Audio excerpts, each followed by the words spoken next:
来看嘉义鹿草中寮安溪城隍庙是当地正重要信仰中心，为了要让这庙口文化有无同款的体验，社区专工和学校合作，伫咧庙口顶举办流体画艺术活动，互参加的囡仔呢，就有创作体验到无同款的庙口文化。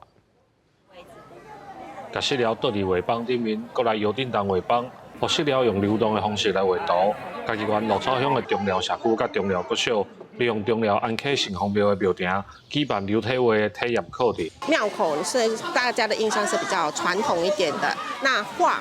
作画这件事情，让人家觉得是比较新奇、比较西洋式的，那有中西式的一些冲击，会有不同的样貌跟不同的感觉。亲子的互动呢，也非常的愉快。那也希望讲呢，咱的囡仔来大汉了后呢，嘛会使呢，把这个精神呢，搁甲传承落去。社区理事长讲，庙顶唔单有宗教文化，嘛是地方生活记忆传承的所在，用无同的方式，互囡仔来到庙顶。透过文化传承甲创意教育的课程，要替庙顶找到新的文化。这样的一个艺文活动呢，它可以很深入的让小朋友可以直接来体验我们的艺文，那也可以借由在地信仰的一个想象，让他们对地方有更多的一个了解。较早拢做看歌戏啦，啥物做戏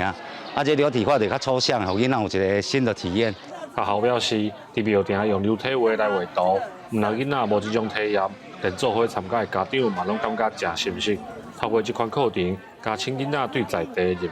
嘛，互传统的庙埕文化会当用创新的方式来继续传承。记者林慧婷，嘉义报道。